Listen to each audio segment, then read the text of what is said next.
अस्सलाम वालेकुम, मैं हूं ज़ीशान मलिक और आप देख रहे हैं प्रोग्राम हम लोग।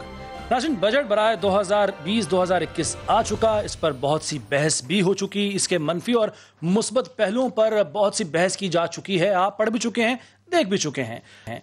हर बजट में एक खास बात यह होती है कि उस वक्त की हुकूमत इसे आवाम दोस्त और बेहतरीन बजट करार देती है, जबकि उस वक्त की अपोजिशन इसे आवाम दुश्मन और अल्फाज का हिंदसों का हेर फेर करार देती है। लेकिन इस बजट की खास बात या मुनफरिद बात यह है कि कोरोना जिसने पूरी दुनिया की मईशत को इस वक्त बर्बाद कर दिया है, उसके पेश नज़र बजट लाना खासा मुश्किल काम था। इस बजट में सरकारी मुलाजमिन की तनख्वाहों में इजाफा नहीं किया गया, पेंशन में इजाफा नहीं किया गया। उसके साथ साथ पहली मरतबा कम से कम जो आमदनी है, मिनिमम वेज है, वो भी उसकी हद मुकर्रर नहीं की गई है।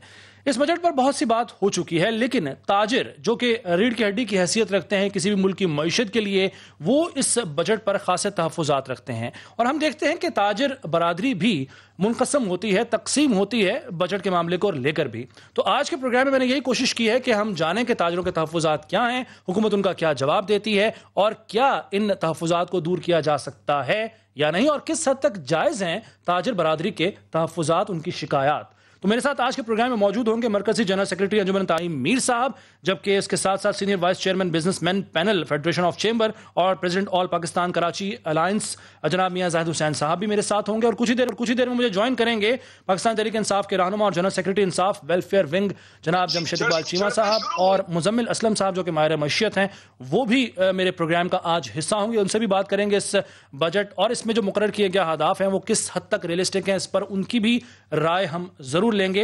लेकिन मैं आगाज करना चाहूंगा, हमारे लाहौर से समा के रिपोर्टर हैं मोहम्मद लुकमान साहब, उनसे जानते हैं क्योंकि ऑन ग्राउंड सिचुएशन वो बेहतर जान सकते हैं, समझ सकते हैं, बता सकते हैं।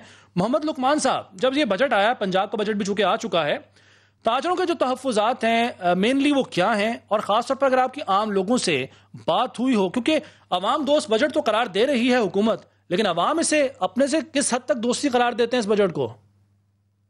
जी बिल्कुल, ये जब बजट आया तो जो रद्द-ए-अमल था ताजिरों का बड़ा मिक्स था, मिला जुला था। उसमें क्योंकि ताजिर तंजीमें भी मुख्तलिफ किस्म की हैं, कुछ लोग जो है इनफॉर्मल सेक्टर को रिप्रेजेंट करते हैं, कुछ फॉर्मल को। लाहौर चैम्बर का जो था रद्द-ए-अमल बड़ा मुख्तलिफ था। उन्होंने कहा जी कि जो हालात है इनमें इस तरह का ही एक बजट आ सकता था, लेकिन इसमें मजबूरियां हैं हुकूमत की, उसको चलो बर्दाश्त करना पड़ेगा। लेकिन जो फेडरेशन ऑफ चैम्बर थी उसने इससे थोड़ा सा और मुख्तलिफ जो रद्द-ए-अमल दिया, उनके मुताबिक ये बजट भले से आ गया, अच्छा है बुरा है जैसा भी है, हालात ऐसे थे।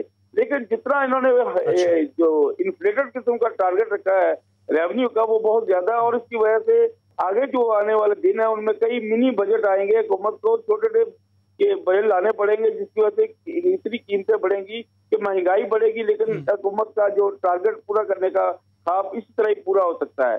जहाँ तक अवाम है, अवाम तो जैसे अरबी की कहावत है कि अल अवाम कल अनाम, तो वो अवाम तो मवेशी की तरह होते हैं। उनकी तरफ से वो बहुत ज्यादा रद्द-ए-अमल ना वो बारीकियों में पढ़ते हैं, उनके तो देर में सिर्फ एक है कि महंगाई जाएगी या नहीं जाएगी। बिल्कुल सही है। यानी हाथियों की लड़ाई में जो है वो नुकसान तो घास का ही हो रहा है। ठीक है मोहम्मद लुकमान साहब, बहुत शुक्रिया आपका। नईम मीर साहब, आपकी तरफ आता हूँ। नईम मीर साहब, हुकूमत कहती है कि जी हमने नए टैक्स नहीं लगाए, आवाम दोस्त बजट हमने बनाया है, और इन हालात में यानी कोरोना के पेश नज़र इससे बेहतर बजट नहीं हो सकता था। इतनी उन्होंने मेहनत की, आप कहते हैं जी बजट अच्छा नहीं है, बजट हमारे लिए मुफीद नहीं है। क्या एतराज़ात है जी, तहफ़्फ़ुज़ात क्या है आपके? बहुत शुक्रिया। पहले तो आपने इस अहम मौजू पर हमें दावत दी है और अपने ख़यालात के इज़हार का मौका दिया है। मैं समझता हूँ कि जहाँ तक हुकूमत ये कहती है कि उन्होंने कोई टैक्स नहीं लगाया, तो ये उन्होंने कोई एहसान नहीं किया। पूरी दुनिया में जहाँ भी बजट पेश हुए हैं, पूरी दुनिया में वहाँ पर बेल आउट पैकेजेस दिए गए हैं, लोगों की मदद मुआवनत की गई है। नया टैक्स लगाना किसी हुकूमत की पूरी दुनिया में कोरोना वायरस को लेकर, इस पेंडेमिक को लेकर किसी हुकूमत की ना अखलाकी पोजीशन है, ना किसी हुकूमत के पास कोई अखलाकी जुर्रत है।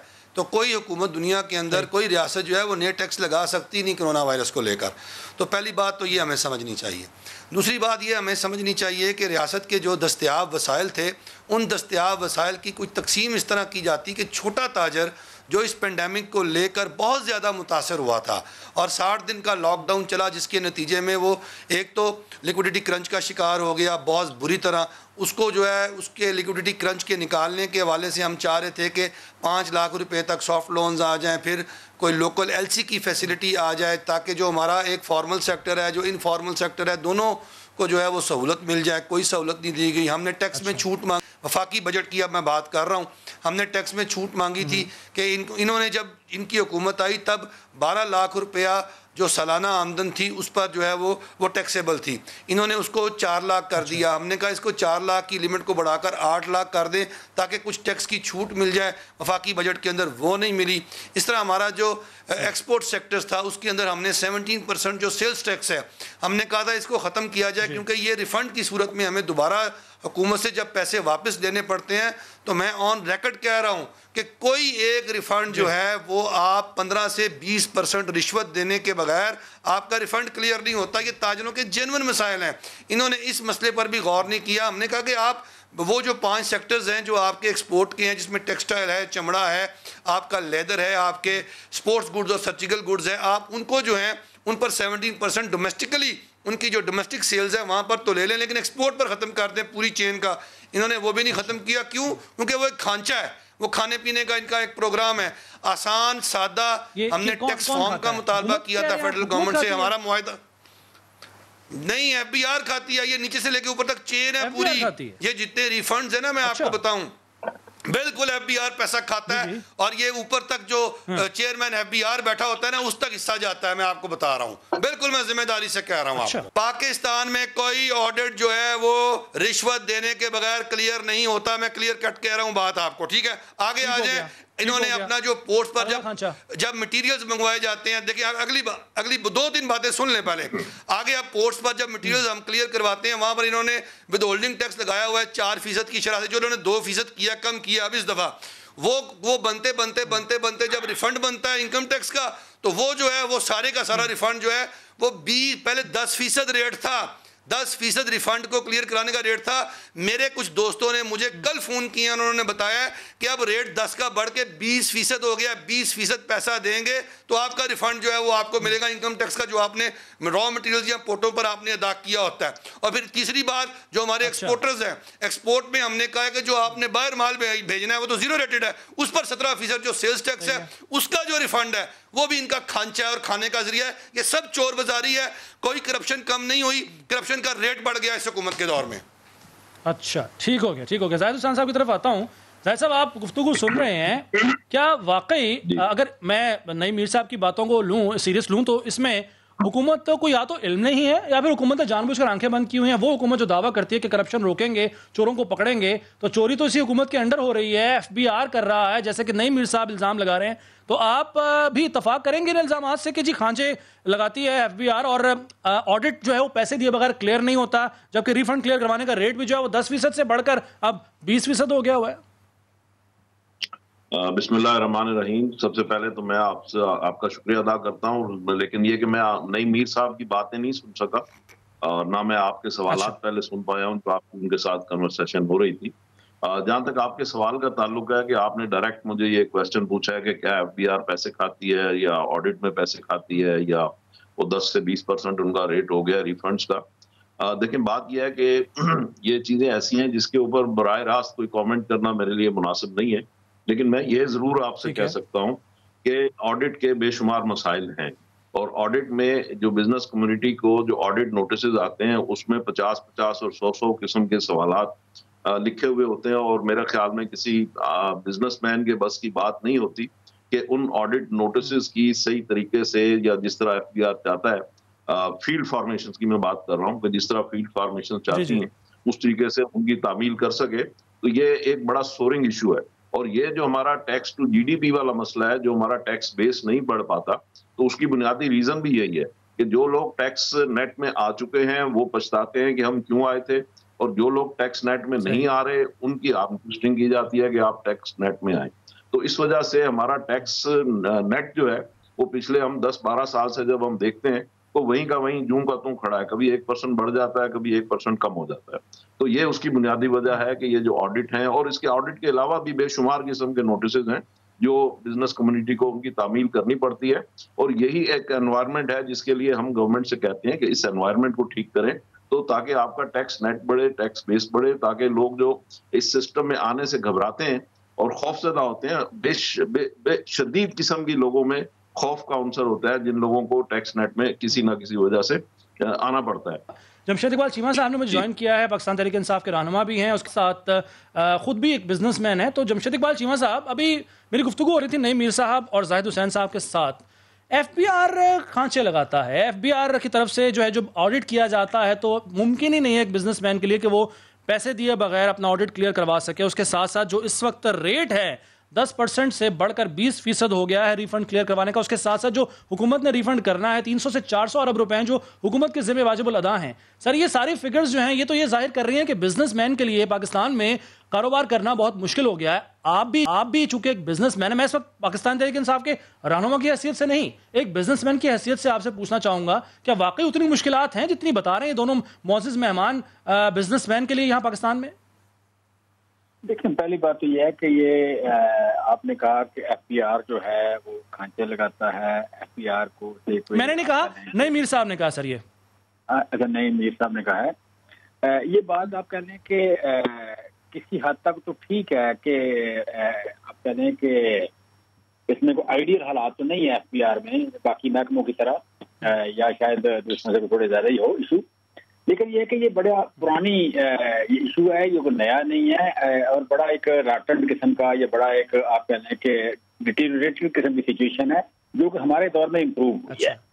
उसमें यकीनन एफबीआर के लोगों को भी क्रेडिट जाता है कि जिन्होंने इसमें हेल्प की है या एक विलिंगनेस शो की है। कलामी होगी सर, माजरत उसके लिए, लेकिन ये कैसी इंप्रूवमेंट है कि रेट जो है रिफंड क्लियर करवाने का 10% से 20% तक बढ़ गया है? सर, ये कैसी इंप्रूवमेंट है? अच्छा, मैं कह रहा हूँ कि मुझे नईम मीर साहब, इस वक्त मैंने 13 करोड़ रुपए लेना है एफबीआर से मैं रिफंड, मुझे नईम मीर साहब 20% 10% पे ले दें, 15% ले दें, और ये मेरा जो है पिछले 4 साल का रुका हुआ है। मैं नवाज शरीफ साहब की गवर्नमेंट की बात कर रहा हूँ।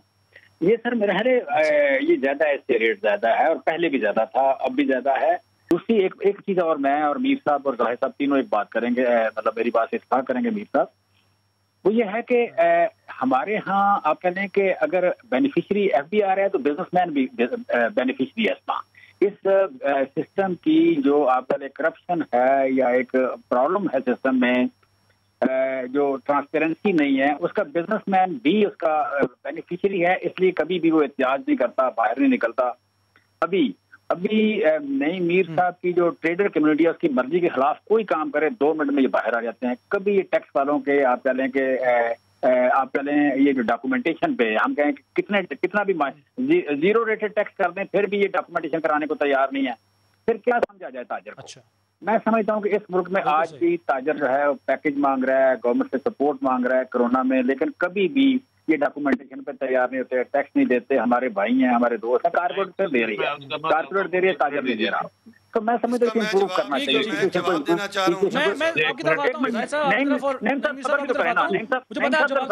ठीक है सर, ठीक है सर, पॉइंट आ गया। मैं ब्रेक लेता हूं। मैं आपने बड़ी इंपॉर्टेंट बात कर दी है चीमा साहब आपने बड़ी इंपॉर्टेंट बात की है। जवाब लेकर यहीं से बातचीत को जारी रखेंगे। नाज़रीन, एक ब्रेक के बाद प्रोग्राम में दोबारा हाजिर होते हैं।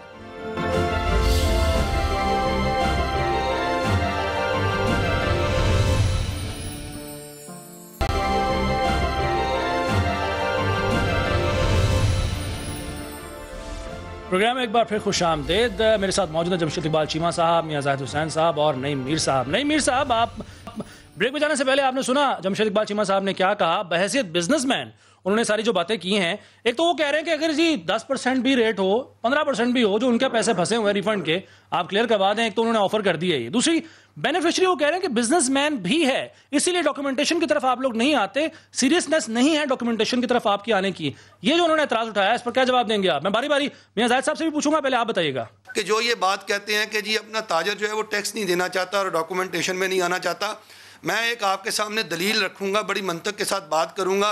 इसका जवाब अगर मुझे चीमा साहब दे दे तो मैं मुतमईन हो जाऊंगा। देखें, पाकिस्तान के अंदर इस वक्त जो दर्जनों सेक्टर्स ऐसे हैं जहां पर फाइलर और नॉन फाइलर में तफरीक की गई है और टैक्स रेट को 100% बढ़ाया गया है नॉन फाइलर के लिए। मसलन आप गाड़ियाँ ख़रीद लें, बैंकिंग ट्रांजैक्शन है 0.3% जो है वो फाइलर के लिए और 0.6% नॉन फाइलर के लिए है। आपने एयर टिकट लेना है, आपने इंश्योरेंस करवानी है, आपने गाड़ी की रजिस्ट्रेशन करवानी है, दर्जनों सेक्टर्स ऐसे हैं जहाँ फाइलर और नॉन फाइलर का 100% सरचार्ज का फ़र्क है। अब देखें कि पाकिस्तान के अवाम क्या करते हैं, वो 100% सरचार्ज हुकूमत को भर लेते हैं। मैं गाड़ी लेने जाता हूँ, गाड़ी पर 75,000 रुपया टैक्स है, फाइलर फाइलर के लिए और 1.5 लाख रुपया नॉन फाइलर के लिए। मैं नॉन फाइलर रहना पसंद करता हूं, मैं 1.5 लाख गवर्नमेंट को टैक्स दे देता हूं। ये कहते हैं टैक्स नहीं देते, टैक्स दे देते हैं, लेकिन फाइलर बनना पसंद नहीं करते। क्यों?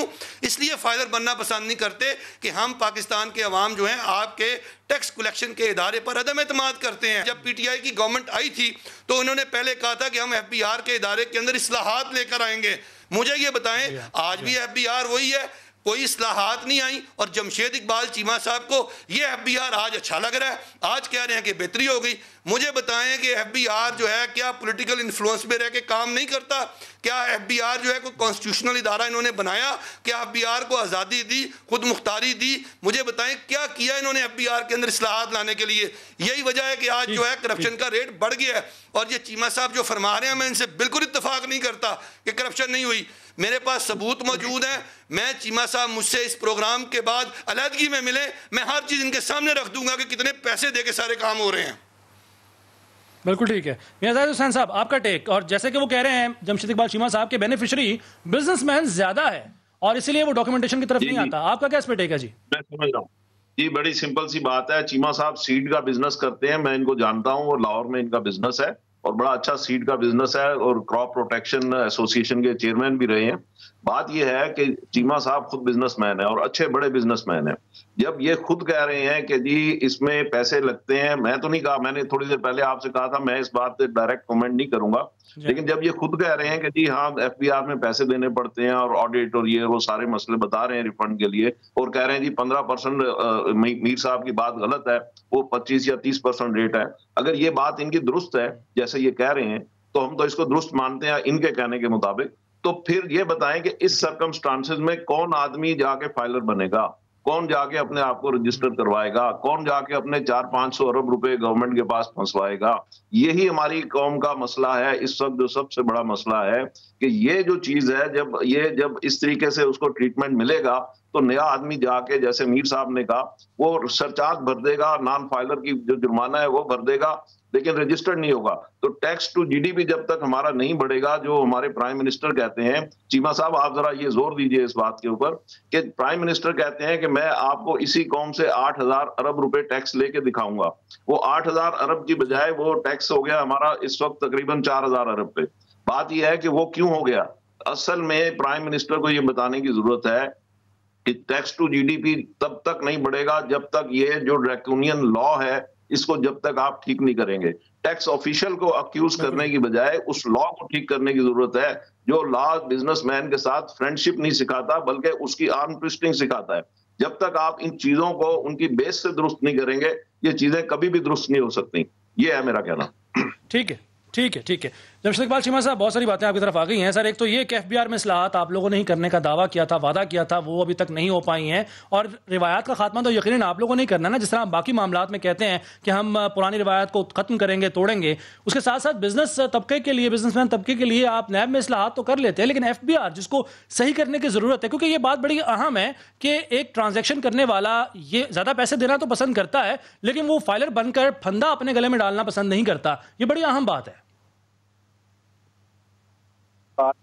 लेके आए चेयरमैन जो एफबीआर का लेके आए, बाहर से लेके आए, बिजनेसमैन या टैक्स रिलेटेड बंदा लेके आए जिसकी अच्छी रेपुटेशन है कि ये आप करेंगे। लेकिन जहाँ पूरे महकमे एक आप कह लें 70 साल की एक इशूज या एक कल्चर बना हुआ है, वहाँ पे रेजिस्टेंस ज्यादा हुई और इसको रिफॉर्म्स भी रेजिस्टेंस मौजूद है।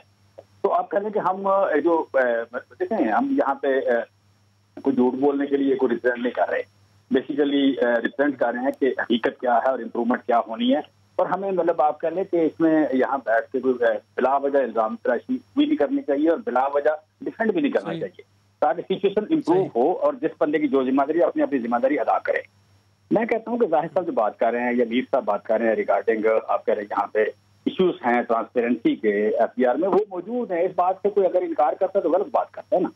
अच्छा, दूसरी बात जो मीर साहब कर रहे हैं कि ये बैठ के तो अगर एक बंदा ज्यादा टैक्स दे देता है और फाइलर नहीं बनता, हम भी फाइलर हैं, हम भी टैक्स देते हैं, हम आप कह लें कि हम जानते हैं कि आर्म ट्विस्टिंग नहीं है, ये म्यूचुअल बेनिफिट के लिए रिश्वत होती है, म्यूचुअल बेनिफिट के लिए लोग रिश्वत देते हैं। आर्म ट्विस्टिंग हो सकती है जाके आप कह रहे जैसे आप कहने के जो रिटर्न बैक है जो वहां पे जाकर आम प्रेसिंग छोटी मोटी हो सकती है। बाकी टैक्स देते हुए तो लोग आपका म्यूचुअल बेनिफिशरी, और इसमें यहाँ का जो मतलब मिलियंस, मतलब आप कहने मोर देन ½ मिलियन यहाँ पे ताजर है। मोर देन ½ मिलियन ताजर को आप कैसे इस बात पे कि FBR करप्ट है तो हम डॉक्यूमेंटेशन नहीं होंगे, यहाँ का क्लर्क जो है या आपके इंस्पेक्टर जो है या एक्साइज का फराम बंदा जो है वो ठीक नहीं है तो मैं टैक्स नहीं दूंगा। इस मुल्क का लॉ है, उस मुल्क के लॉ को आप कैसे डिसोबे कर सकते हैं? बाकी जब भी लोग टैक्स फाइलर बनेंगे, जब लोग टैक्स पूरा देना शुरू करेंगे, ये हो ही नहीं सकता कि ऊपर वाले करप्ट रहें। मैं अगर बेनिफिट नहीं लेना चाहता, मैं अगर बेनिफिट नहीं लेता, मैं अगर ट्रांसपेरेंट हूँ तो मुझसे कोई कैसे रिश्वत ले सकता है? नहीं लेते लोग रिश्वत। जाहिद साहब, आप कुछ कहना चाह रहे थे, आपको रद्द-ए-अमल देना चाह रहे थे उनकी बात पर, मुख्तसरन प्लीज बता दीजिएगा क्योंकि मुझे मुज़म्मिल असलम साहब को भी शामिल करना है गुफ्तगू में। जी जी, मैं ये कह रहा हूँ कि बात ये चीमा साहब जो कह रहे हैं वो अपना बिल्कुल एंगल आ रहे हैं।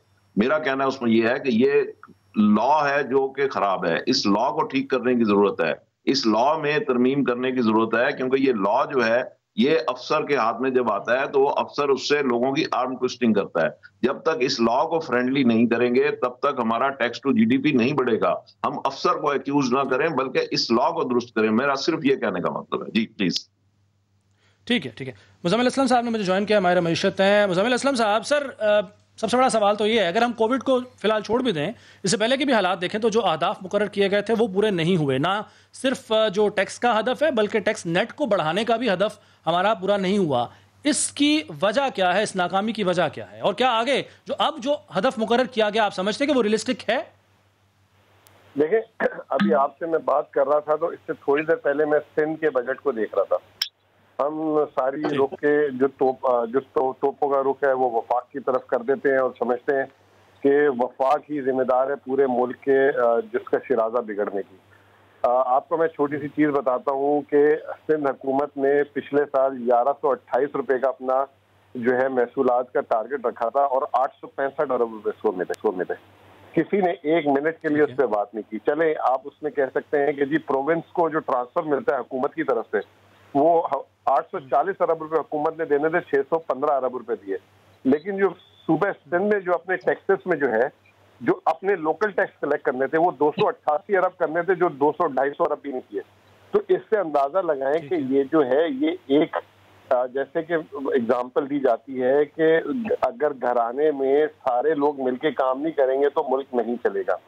ये तमाम का तमाम घराना जो है एक वालिद साहब के ऊपर नजर रख के बैठे हुए कि जी वालिद साहब की जायदाद खाएंगे, वालिद साहब ही अपनी गुडविल यूज करके कर्जा लाए, हम सिर्फ खर्चा करेंगे और जो हमने अपनी आमदनी करनी है उसका भी हमसे हिसाब ना ले। तो ये सारा के सारा जो स्ट्रक्चर है हमारा वो निहायत ही गलत है। और दूसरी चीज मैं आपको एक बात बताऊं कि ये जो हम सूबों जो आप वफाकी हुकूमत है, वफाकी हुकूमत ने जो सिविल उनके जो लोग हैं उसके लिए 111 अरब रुपए पेंशन रखी थी। इस साल सिर्फ सूबे सिंध में जो है 145 अरब रुपए पेंशन पे जो है दे रही है और जो पिछले साल 123 अरब रुपए थे, 22 अरब रुपए फालतू दे रही है। डेवलपमेंट बजट नहीं दे रहे। मुल्क में मईशत कैसे चलेगी? आपके मुल्क में डेवलपमेंट होगी, कारोबार होगा। क्या यही हाल मुजम्मिल साहब सूबा सिंध के अलावा बलूचिस्तान, पंजाब और खैबर पख्तूनख्वा में भी है? सारे सूबे वहाँ कुछ बेहतर है हालत? मैं ये सारे सूबों की बात कर रहा हूँ। मैं अभी एक सिर्फ आज मैंने सुबह सिंध का अभी बजट देख रहा था, मिसाल दे रहे हैं आप। ठीक है ना। अच्छा, फिर इसके बाद आप देखें जुल्म की इंतहा देखें कि जो तनख्वाहें हैं सिंध हुकूमत ने जो बढ़ाई 350 अरब रुपए जो इस साल गुजर रहा है इसमें थी, अगले साल बढ़ा के 413 अरब रुपए यानी 63 अरब रुपए से तनख्वाहें बढ़ा दी और जो तरक्याती खराजात है पिछले साल से 50 अरब कम कर दिए कि 95% जो सिंध का टैक्स है वो सारा का सारा प्रॉपर्टी टैक्स हो या सर्विसेज टैक्स हो वो कराची से मिलता है। और कराची में कुल मिला के जो डेवलपमेंट एक्सपेंडिचर इस साल करेंगे 1.9 अरब रुपए, यानी कि जो 250 अरब रुपए ये कमाएंगे उसमें से सिर्फ 2 अरब रुपए कराची में खर्च करने हैं, बाकी सब तनख्वाहें और उसमें। तो जो आपकी अगर दुकान या कारखाना जो कमा के देता है अगर आप उसको उसकी तामीर नहीं करेंगे तो वो कमा के कैसे देगा? तो ये एक बहुत बड़ा पॉलिसी फ्लॉ है। हम पता नहीं ये जमहूरियत करके इस मुल्क को खा चुके हुए हैं। तो ये एक भाई मैं तो इसमें आपको यही बात कर सकता हूँ। बाकी ये कह देंगे जी टैक्स की शरह 13% से 12% हो जाएगी तो टैक्स बढ़ जाएगा, ये सारी बचकाना बातें हैं। हम असल मुद्दे पे नहीं आते। तो कैसे बढ़ेगा फिर मुजम्मिल साहब, कैसे बढ़ेगा? मैंने आपको बता दिया नहीं बढ़ सकता, कुछ भी कर ले आप। वो तो आपने निशानदेही कर दी, दुरुस्त है, वो निशानदेही आपने कर दी, लेकिन ये होगा कैसे? हो ही नहीं सकता जब आप अपनी कारखाने की मशीनें जो है उनको सही नहीं करेंगे, नई मशीनों पे पैसा नहीं लगाएंगे, आप जो है तनख्वाहें बढ़ाने पे जोर देगा तो कैसे बढ़ेगा? बढ़ ही नहीं सकता कोई, ये तो कोई मफरूजा भी नहीं दे सकता मैं आपको। मुझे इतनी ज्यादा आज जैसे कहते हैं ये बजट की हालत देखकर अफसोस हो रहा है कि ये हो क्या रहा है। वफाकी बजट को आप देख लें, उनके बजट में जो है प्रोविंसेस को और सूद की मद के अदा करने के बाद वो खसारे में आ जाते हैं। तो इस मुल्क में सरमायाकारी पहले हुकूमत करती है, इन्वेस्टमेंट हुकूमत करती है, वो जब होएगी नहीं तो आपके मुल्क में कैसे रोजगार पैदा होगा, कैसे टैक्स? जब रोजगार नहीं होगा, कारोबार नहीं होगा तो कैसे टैक्स आएगा? ये जाहिद साहब बैठे हैं, आप जाहिद साहब से इसके बारे में आप पूछेंगे जाहिद साहब क्या कहते हैं। बिल्कुल ठीक है, ये जो आपने बातें की हैं, निशानदेही की है, मैं जाहिद साहब की तरफ, जाहिद साहब जरूर आपको पॉइंट लेता हूँ, जाहिद साहब जरूर आपको पॉइंट लेता हूँ, लेकिन ब्रेक वक्त हुआ है, ब्रेक के बाद प्रोग्राम में दोबारा हाजिर होता हूं। मैं आपकी तरफ ही आऊंगा, हमारे साथ रहिए।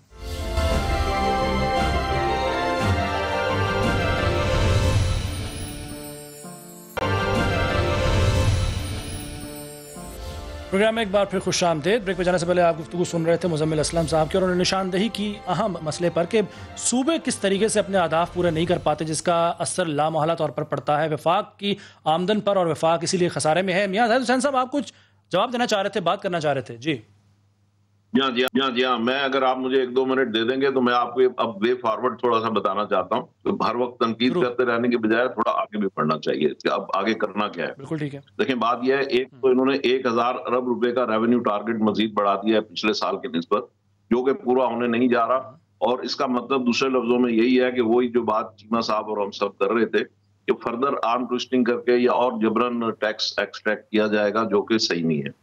इसी तरीके से अभी अनरजिस्टर्ड जो लोग हैं, नॉन फाइलर जिनको कहते हैं, उनको भी इस बजट में कुछ मजीद सख्तियों का सामना करना पड़ेगा, और उसके नतीजे में कारोबार का जो एनवायरनमेंट है वो स्क्वीज होगा। और उसके नतीजे में, क्योंकि इस वक्त बात यह है कि जो टैक्स दे रहा है वो भी, जो नहीं दे रहा यानी नॉन फाइलर है, दे तो वो भी रहा है टैक्स, हमें उनको प्रमोट करना चाहिए ताकि वो अपने पैरों पे खड़े हों और सस्टेनेबल हों, जिसमें छोटे दुकानदार भी हैं, बड़े दुकानदार भी हैं, ठेले वाले भी हैं, प्लाजा वाले भी हैं, इंडस्ट्री वाले भी हैं, कारपोरेट सेक्टर भी है। इस वक्त हर शख्स को अगर हम एनवायरनमेंट दें ना, टैक्स वैक्स तो चलो एक बातें खत्म हो गई, अब आप उसको अगर एनवायरनमेंट देंगे तो वो अपने पैरों पे खड़ा हो जाएगा, वो आपसे पैसे नहीं मांगेगा, वो आपसे इमदाद नहीं मांगेगा। एनवायरनमेंट देने के हवाले से मैं आपसे गुजारिश करना चाहता हूँ कि इस वक्त जो है आप देखें वीट का क्राइसिस चल रहा है। वीट की कीमतें क्यों बढ़ी? ये बैड गवर्नेंस की वजह से बढ़ी। फ्लोर की कीमत क्यों बढ़ी? ये बैड गवर्नेंस की वजह से बढ़ी। शुगर की कीमत क्यों बढ़ी? बैड गवर्नेंस की वजह से बढ़ी। पेट्रोल की क्यों किल्लत हुई? अफगानिस्तान में पेट्रोल हमारा स्मगल हो रहा है, यहाँ पे कीमतें कम हुई, अफगानिस्तान में ज्यादा है, वो हमारा पेट्रोल वहां पे स्मगल होना शुरू हो गया। हमने यहाँ पे पेट्रोल पंपों की आर्म ट्विस्टिंग करनी शुरू कर दी, या ऑयल कंपनीज को हमने जुर्माने लगाने शुरू कर दिए। हमें बॉर्डर को देखना है कि वहां हमारा, आप जाके आज भी देख लीजिए, केपीके की जो इस वक्त पेट्रोल की कंजम्पशन है वो पहले से कई गुना बढ़ गई है। उसकी बुनियादी वजह यह है कि वहां से पेट्रोल स्मगल हो रहा है। उस चीज को हमें दुरुस्त करने की जरूरत है। स्मॉल एंड मीडियम सेक्टर के लिए स्टेट बैंक ने बहुत सारी स्कीमें बनाई हैं, जिसमें गवर्नमेंट ने भी 40% उसमें कोलैटरल की जिम्मेदारी ली है। वो स्कीमें जो है वो लोगों को पैसे मिल नहीं रहे, बैंक्स जो है वो डिस्बर्समेंट नहीं कर रहे। स्टेट बैंक ने तो बना दी लेकिन लोगों को पैसे नहीं मिल रहे। उसका हमें बंदोबस्त करना है कि लोगों को वो पैसे मिल जाएं और कोलैटरल के इश्यूज जो है वो रिजॉल्व किए जाएं। और इसी तरीके से हमारे ये जो बहुत मुनासिब वक्त दे दिया आपको, आपने बिल्कुल आपने जो हल है उसकी तरफ निशानदेही कर दी है। मैं अशरफ, हमारे साथ मौजूद है अशरफ खान जो कि रिपोर्टर हैं कराची से समा के, मैं नईम मीर साहब की तरफ जाने से पहले उनसे थोड़ी सी बात करना चाहूँगा। अशरफ खान, जो आम जो दुकानदार, छोटा दुकानदार है, छोटा ताजिर है, क्योंकि हम बातचीत तो कर ही रहे हैं ओवरऑल भी और सिंध की जो सिचुएशन है उस पर भी, छोटा दुकानदार क्या इस बजट को लेकर सोचता है और वो मुतमईन है या उसके मसाइल हैं? जरा, चूंकि आप लोगों में फिरते हैं, घूमते हैं, हम बातचीत करते हैं, आवाम से भी आप बातचीत करते हैं, गुफ्तगू करते हैं, कितने मुतमईन है इस बजट को लेकर? जी, अगर बजट की बात करें तो आम शहरी ले लें या जो छोटे ताजिर हैं वो परेशान है, क्योंकि कोरोना की वजह से जो लॉकडाउन है उससे वो परेशान है। कारोबार शदीद मुतासर हुआ है, 2.5 महीने से उनका कारोबार नहीं था। पिछले माली साल में ज़िशान आपको मैं बताऊं 271 अरब रुपए की सब्सिडी दी थी वफाकी हुकूमत ने मुख्तलिफ सेक्टर्स में, जिसमें बिजली की बात करें तो उसमें तकरीबन 63 अरब रुपए सब्सिडी की मद में कमी कर दी गई है। अब उसका जो फ़र्क पड़ेगा, जो पूरे मुल्क भर में अगले 3 महीने बाद बिजली भी महंगी होने जा रही है, आपकी गैस भी महंगी होने जा रही है, जबकि आलमी मार्केट से कंपैरिजन करें तो आपकी कीमतें इसकी कम हुई हैं, लेकिन हुकूमत ने जो कर्जे लिए हुए हैं उसका बोझ यानी अगले माली साल में 3000 अरब रुपए सूद की मद में अदा करना है। उसका इम्पैक्ट इतना है, वो किससे लेंगे? आवाम से ही। जो सब्सिडी कम हुई है 63 अरब रुपए किससे लेंगे? आवाम से। आवाम जब चल पाएंगे या ताजिर जब चल पाएंगे तो यही पेमेंट होगी, आगे कैसे बढ़ेंगे? अब यहाँ पे जो ताजिरों की बात करो, सनतकारों ने कहा था कि गैस की कीमतें कम की जाएँ, गैस की कीमत सस्ती होगी, ऑटोमेटिकली बिजली की कीमत कम हो जाएगी, क्योंकि बिजली इस वक्त गैस से बन रही है। साथ में जो 5 सेक्टर हैं जीरो रेटेड, उसमें जो है दोबारा से बहाल करने कहा था कि उस पर सेल टैक्स रिफंड ना लिया जाए तो ख़त्म कर दिया जाए। अब ये सारे इश्यूज जो हैं वो वफाकी बजट में एड्रेस नहीं किए गए। अब यहाँ पे उसी का इम्पैक्ट जब हम लोकल नीचे डाउन स्ट्रीम पे आते हैं तो देखते हैं वो बहुत बड़ा होगा। अगले 3 महीने अगर हम देखते हैं वो बहुत सख्त होगा। हुकूमत कैसे रेवेन्यू कलेक्शन करेगी जब कारोबार नहीं होगा? जी अशरफ खान, आपका बहुत शुक्रिया। आपने जो तस्वीर है बड़ी भयानक है, बड़ी खौफनाक है, लेकिन हालात बिल्कुल इसी तरफ इशारा कर रहे हैं। हम उम्मीद करते हैं, दुआ करते हैं कि कुछ बेहतरी आ सके। नईम मीर साहब, आपकी तरफ आता हूँ। 2-3 चीज़ें हैं। एक तो जो जमशेद इकबाल चीमा साहब ने गुफ्तगू की, मैं चाहूँगा अगर आप उसका कोई रद्दमल देना चाह रहे हैं, रिस्पॉन्स देना चाह रहे हैं तो मैं आपको मौका देता हूँ। उसके साथ साथ सर ये बताइएगा कि जो FBR जिसकी आपने इतनी बुराइयां गिनवाई हैं, जितने मसाइल FBR में मौजूद हैं वो यकीनन हैं, जिस पर खुद तस्दीक जमशेद इकबाल चीमा साहब ने भी की। सर इसके खिलाफ आप लोग का आवाज़ क्यों नहीं उठाते, एहतजाज क्यों नहीं करते, आप हुकूमत पर दबाव क्यों नहीं डालते कि इस्लाहात लाई जाएँ? इस तरफ क्यों नहीं आते आप लोग? दूसरी बात ये भी बताइएगा कि जो आगे गैस की कीमतों में इजाफा होने जा रहा है, बिजली की कीमतों में इजाफा होने जा रहा है, इसका असर तो जाहिर है आप लोगों ने तो अशिया की कीमतों में इजाफा करने देना होता है, कॉस्ट बढ़ा देनी होती है, तो उसका असर तो आम पाकिस्तानी पर ही पड़ता है ना। जी जी, आप बजा फरमा रहे हैं। FBR के हवाले से आपने बात किया, बिल्कुल हम इस पर बात करते भी हैं और हमारी बात को जो है वो शायद बहुत सारे नेशनल मीडिया पे इस तरह प्रमोट नहीं किया जाता जिस तरह आज आपने मौका दिया, और हमने खुल के बात की है FBR के मुतालिक। और आइंदा भी अगर हमें कभी मौका मिलेगा नेशनल मीडिया पे तो हम खुल के बात करेंगे और एहतजाज भी करेंगे इंशाल्लाह, आप देखेंगे। बाकी रहा जमशेद इकबाल चीमा साहब की बात, तो मैं उन्हें ये कहना चाहता हूँ, जमशेद इकबाल चीमा साहब, असल प्रॉब्लम ये है कि इस हुकूमत ने जब से इक़्तिदार संभाला है ये ताजर को अपना दुश्मन समझती है, ताजर को चोर कहती है, ताजर को डकैत कहती है। ताजरों के साथ कारोबारी जो फ़िज़ा है वो आपने कर दी है ख़राब। जब तक आप इस कारोबारी फ़िज़ा को दोस्ताना नहीं बनाएंगे, इस मुल्क का मौशी नज़्मो नस्क जो है वो आगे नहीं चल सकता। आप देखें, ये कोविड-19 था, कोविड-19 को लेकर कुछ आसानियाँ ऐसी थी कि आपने पल्ले से कुछ भी नहीं देना था, अगर वो आप काम कर लेते तो ताजर जो है वो खुश हो जाता। गवर्नमेंट एक अच्छा जेस्चर दे देती। 1.2 ट्रिलियन रुपीज़ के इनके जो केसेस हैं ताजरों के साथ, वो इस वक्त जो है लिटिगेशन में हैं। क्या आप इस पर कोई इम्यूनिटी को वेवर दे सकते थे? इस बजट के अंदर इम्यूनिटी देते, वेवर देते, यार 10, 20, 15, 25% जमा कराओ और जाओ यार, छोड़ो ये कोविड-19 है, जाओ यार कारोबार करो। आपने तामीराती सेक्शन को जो है एक शोबे को आपने सहूलत और आसानी दी, लेकिन बाकी तमाम शोबे जो थे वो क्या सुतेले थे?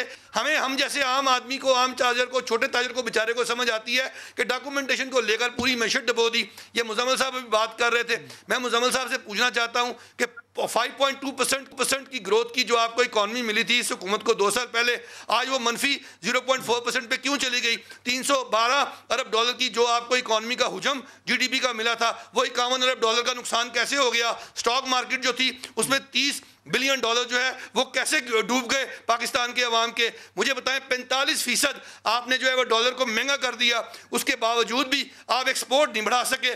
आपने शायद ज़रूरिया की कीमतों को बढ़ा दिया, महंगाई का तूफान आ गया। तो ये तमाम जो हमारे मैक्रो इकोनॉमिक इंडिकेटर्स हैं, जो तमाम के तमाम जिसको कंट्रोल हमारी वफाक हुकूमत कर रही है, रेगुलेट हमारी वफाक हुकूमत कर रही है, वो तो कोई किरदार अदा नहीं कर रही इसके अंदर। आप मुझे बताएं, बिजनेस एक्टिविटी होगी नहीं, कारोबार चलेगा नहीं, तो टैक्स कैसे जनरेट होगा? ये समझ नहीं आ रही आपको।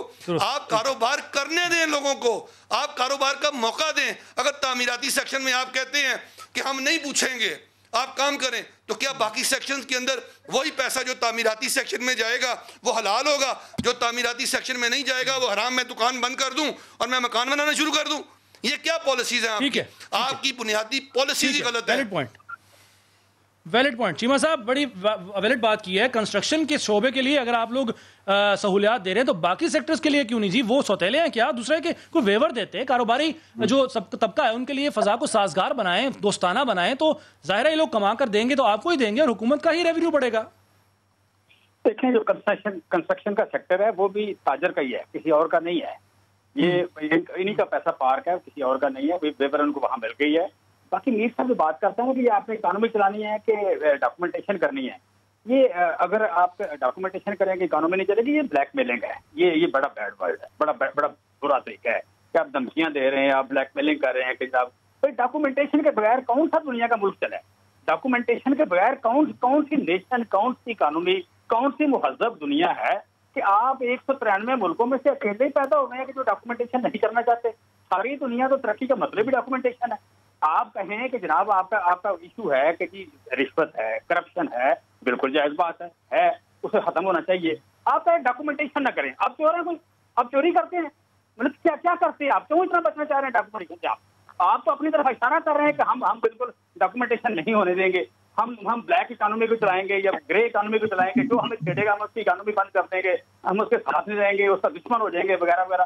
भाई ये रिश्तेदार देंगे, ये कोई तरीका नहीं है। तरीका आप अपनी तरफ पर बाइज्जत लोग हैं आप, और गवर्नमेंट आपकी दुश्मन नहीं है। गवर्नमेंट ने कभी भी आपका एक सौतेले वाला सलूक नहीं किया। ये आप छोटी मोटी सियासत कर रहे हैं, आपको कोई जरूरत है छोटी मोटी आप किसी बंदे के ठीक होने की, तो आप कर रहे हैं। अदरवाइज सर सर यहीं पे रुकिएगा। नहीं मीर साहब, आप ब्लैकमेल कर रहे हैं क्या हुकूमत को? बिल्कुल ब्लैकमेल वाली बात है ना जी, क्यों नहीं? जी हम ब्लैकमेल नहीं कर रहे, ये जो हुकूमत है ये बदकिस्मती। देखिए मैं ये कह रहा हूँ, मुझे मौका दे दें, मुझे सवाल किया, मुझसे मौका, मुझे जवाब ले लें। जमशेद इकबाल चीमा साहब, मैं ये कहने की कोशिश कर रहा हूँ कि जो कॉम्प्लिकेटेड किस्म की डॉक्यूमेंटेशन है, जो पेचीदा तरीन डॉक्यूमेंटेशन है, जो आपका आम ताजर नहीं कर सकता, आप उसे मजबूर कर रहे हैं, और ये आर्गूमेंट आप सिर्फ इसलिए दे रहे हैं। मैं आपके साथ इत्तेफाक करता हूं। देखे मैं उस डॉक्यूमेंटेशन की बात कर रहा हूं, और बदकिस्मती ये है इस हुकूमत की कि ये जब हुकूमत नाकाम होती है तो अपनी नाकामियों का मलबा किसी और पे डालती है। ज़ाहिद हुसैन साहब की तरफ आता हूं। सर, हुकूमत नाकाम रही है ताजर को सहूलत देने में, आप भी समझते हैं यही? जी मैं समझता हूँ कि हुकूमत की कोई डायरेक्शन नहीं है और हुकूमत बिल्कुल नाकाम रही है। ये जो 50 रेटेड सेक्टर का रोना हम रो रहे हैं, यही सबसे बड़ा आपका तकरीबन 14-15 बिलियन डॉलर की एक्सपोर्ट करता है यही शोबा। उसको भी आपने उसमें लाके और उसको रेगुलर रिजीम में लाके और उनके रिफंड रोक दिया आपने। तो इसका मतलब यह है कि आप चाहते हैं कि वो एक्सपोर्ट भी ना हो सके। मैं नहीं कहना चाहता कि वो चाहते हैं, लेकिन हकीकत जो है वो यही आ रही है। अभी जो डॉक्यूमेंटेशन की बात हो रही थी, तो मैं ये चीमा साहब की दोष गुजार करना चाहता हूँ कि ये अभी इन्होंने जो नए लॉ लाए हैं ना इसी बजट के अंदर, उसमें उन्होंने ये कर दिया है कि अगर चीमा साहब पे कोई डिमांड निकाल देगा ना कलेक्टर, तो उसका ये 10% दे के अपील में जा सकते हैं। तो इस तरह के जो लॉ कर रहे हैं ना, जो जिसकी वजह से लोग डॉक्यूमेंटेशन में जाने से घबराते हैं और नहीं जाते, तो वो चीजें जो है ये गवर्नमेंट और मजीद उसको इसी तरफ लेके जा रही है कि जिससे जो बिजनेसमैन ऑलरेडी डॉक्यूमेंटेड है या डॉक्यूमेंटेशन इकोनॉमी में है, वो भी उससे निकलने की कोशिश करेगा, चाहे जाए कि दूसरे लोग उस सिस्टम में आने की कोशिश करें। असल बात यह है कि ये चीजों को ठीक करने की जरूरत है और एनवायरनमेंट देने की जरूरत है। मीर साहब, जमशेद इकबाल चीमा साहब, ज़ाहिद हुसैन साहब, मुज़म्मिल असलम साहब, हासिल बेस्ट प्रोग्राम का यही है कि एक तो FBR में तरमीम की ज़रूरत है, उसके साथ साथ एक दोस्ताना माहौल ताजरों के लिए, ताजर बरादरी के लिए वो क्रिएट करने की ज़रूरत है, ताकि वो अपना कारोबार ना सिर्फ करें बल्कि उसके साथ साथ टैक्स नेट में शामिल भी हों और अपनी तजावीज़ देकर इसको मज़ीद बेहतर भी करने में अपना किरदार अदा करें। एक बेहतर और खुशहाल पाकिस्तान की दुआ के साथ प्रोग्राम हम लोग से ज़िशान मलिक को इजाज़त दीजिए। अल्लाह हाफ़िज़।